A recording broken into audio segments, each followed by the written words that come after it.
who King Midas is? Anybody know? Good stuff, good stuff.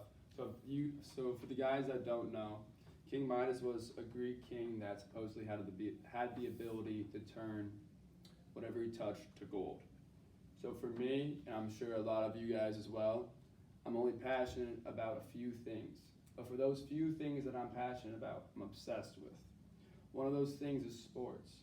When I realized I can make money off this obsession and knowledge that I've accumulated, I was all in. And that's when my career with sports gambling began.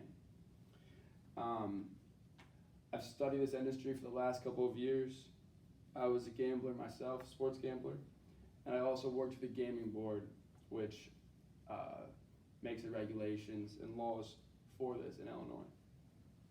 So I don't know if you guys know this. It's actually recently legal. So sports gambling's been around for a long time, but it's only recently been legal. But people had to find ways to get around it. One of those ways was Vegas. Vegas and Nevada decided that they would make it legal early in like the 1900s, and thus being the only state allowing that.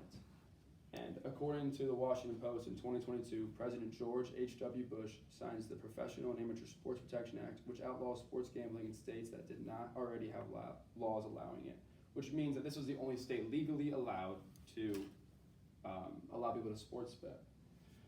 This is a difficult and annoying thing because you have to actually go out to Vegas, place your bet. They give you a ticket, like this little like white thing. You can't lose it. You have to go back and hand it in to them to get your money. There is way more accessible and easy ways to do this illegally. One of the ways is through mobile apps or companies, just like they have it today, but they were not American companies. For instance, a bunch of my buddies back when we were in high school used this company called Bovada. It's a Canadian company. And so then it was really sketchy though. Whenever you would pull out your money, you would get the money back. It would come to you in a flower envelope or container. So it was really sketchy, but it was illegal, of course.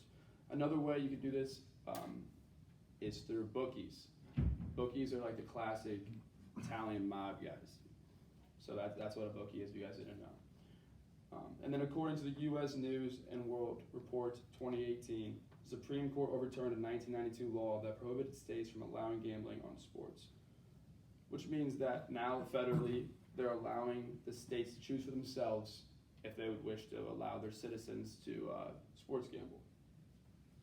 And that was 2018, so it's been 4 years later, and more than half the states, I think it's around 30 right now, have allowed sports gambling of some kind in their state. Obviously, they're all different because they all decide for themselves the specific laws that they put in there. And more than 30, obviously, are in the process of doing that right now. Sports gambling is one of the fastest growing industries. According to the New York Times, 2018, every year Americans on average wager an estimated $150 billion in illegal wagers. And if you think about this from an economic standpoint, you're not going to be able to stop it. I just listed so many ways that people could do it illegally and easily. My friends are doing it in high school. You're not going to stop it. So why not make money off it through taxes or in a way like that? And right now, there are so many apps and advertisements. FanDuel, DraftKings. If you haven't heard of them or like haven't seen a commercial at all, you don't watch TV. It's everywhere. So that's how it started and what it is. And now to get like talking about it personally, there are many advantages of doing this. Number one advantage, it's fun. I love watching sports without money on it, but watching sports with money on it is the most exhilarating thing in the world. The dopamine rush is insane. So if you guys don't know, dopamine is the neurotransmitter that allows you to have excitement. It's like it's what's the word? Adrenaline rush, if you will. So watching sports on this, I'm a player on the field. I have skin in the game. Also, I'm able to compete against my friends.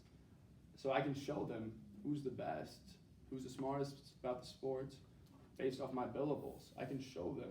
There's facts or statistics with it. So another thing that's amazing about this, another advantage, is the opportunity to make money.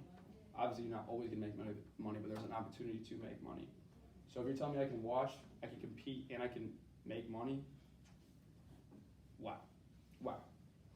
So also these apps have very versatile ways in which people can bet. There's bonuses, and if you sign up right now, we'll give you $1,000. That is actually the norm right now, which is crazy. I just turned 21, and I'm just trying to figure out all the ones I can get bonuses on. There's way different types of things you can do on these. So obviously there's going to be disadvantages to this as well. Number one, there's addiction. I think the main reason why it's so addicting compared to like other drugs, other things you can get addicted to, is how easy it is to like find. I mean, I can just pull up my phone and click something right away, and that's all it takes. For instance, let's say somebody's addicted to meth. I don't do meth. I'm sure it's way harder to find than just pulling up my phone and gambling. So the accessibility rate is crazy. And according to the Recovery Village in 2022, it's a website that talks specifically about just the different problems and statistics with gambling. As many as 10 million Americans live with a gambling addiction. I think that's like around 1%. But yeah, I mean, it is crazy addicting. But another reason that it is a disadvantage is the financial problems. That kind of just goes hand in hand with addiction. I mean, think about it like this. There's no other thing in America or in the world, and correct me if I'm wrong, that you can win so much money so fast, so easily. It's almost like it shouldn't be legal, but it seems weird. And for instance, I have a buddy, he went down a whole bunch of money, and now we have a fantasy draft every year. Now he won't even play the fantasy draft, and it's like $20. He's just scared that he's just gonna keep going down and down and down. To conclude, sports gambling has a very rich history, even though it recently just got legal, which is kind of weird. There's many advantages and disadvantages, including the fun or the addiction. The opportunity to make money may seem like gold, but just know that Midas did die from this as well. So everything good is good in moderation. Thank you.